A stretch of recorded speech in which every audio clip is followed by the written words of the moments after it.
The Igbo tribe in Nigeria have the most devastating issue politicians are not talking about. Kemi Olunloyo, welcome to the news and thank you for tuning in to listen. Kemi Olunloyo, a retired investigative journalist, was on her Twitter account to highlight a critical issue that politicians are turning a blind eye to in the southern parts of the country. The issue Kemi Olunloyo is talking about is the consumption of drugs, especially the use of a deadly and addictive drug, popularly referred to as Oromiri by the Southeasterners. According to Wikipedia, methamphetamine, also known as Oromiri, is a highly addictive and psychostimulant drug that is consumed because of its euphoric effect that is similar to the effect of cocaine. The consumption of a drug is not peculiar to the Southeast alone, but it seemed it is consumed on a large scale there, though there is no statistics to back that up.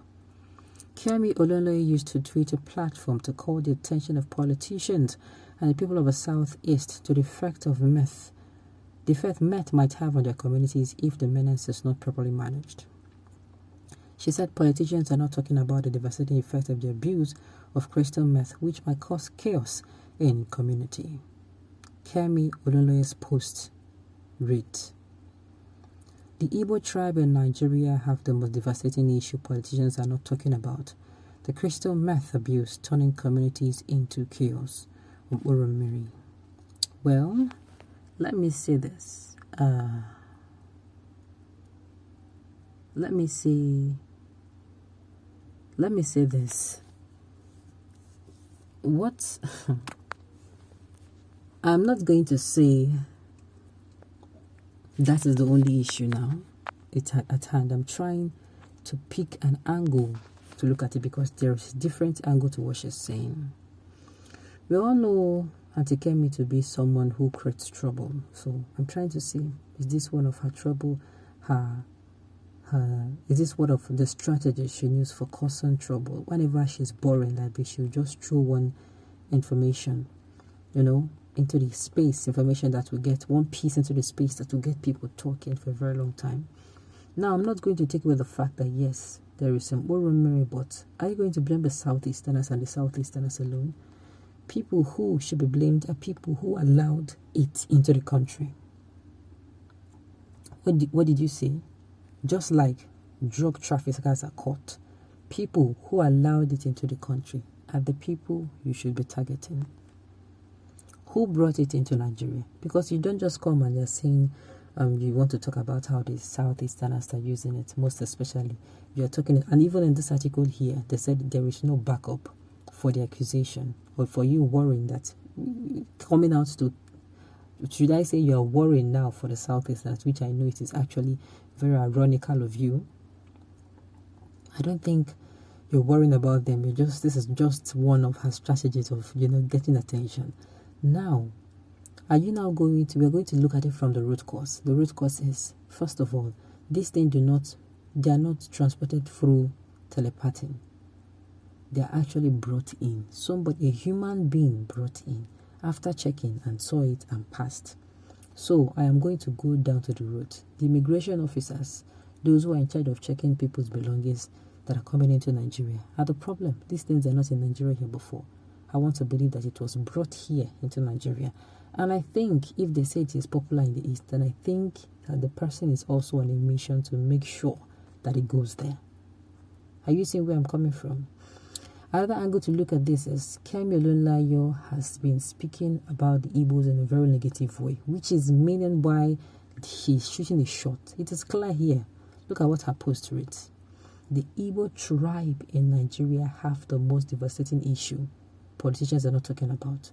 When I heard it, I was thinking, okay, maybe she wants to even talk about, let's say, these people being sidelined or marginalized. Let's just imagine. But unfortunately, she blew it in my face again, showing me she can never, ever. All I can see from this article, the more I try to say, okay, let's even see. We're going to be talking about it, but let's see it from an angle. All I see is prejudice. All I see is tribalism. And she calls herself an investigative journalism. She should be stripped off. Oh, I've forgotten. I wanted to say she should be stripped of the title, but I now remember that nobody actually gave her that title. She gave it to herself. She gave it to herself. All the best. This lady here is right. Take it or leave it. The only person who can reunite this country is Asiwaju. He has been working with different tribes for the past many years. He can rebuild the economy issue with his international connection and his business expansion. He can as well hand over to the Igbo without stress. For now, the Igbo has a lot to do before they can talk about the presidential ambition. Something is fundamentally wrong with Orato because I don't see how in any way it connects to the issue that we are talking at hand now. I don't see how it connects to it at all.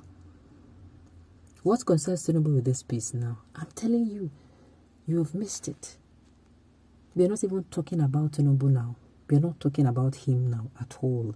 We are not even talking about the presidency. This is just one of a piece Auntie Kemi is using to paint the Southeasterners black or red. Okay, Auntie Drogi has spoken.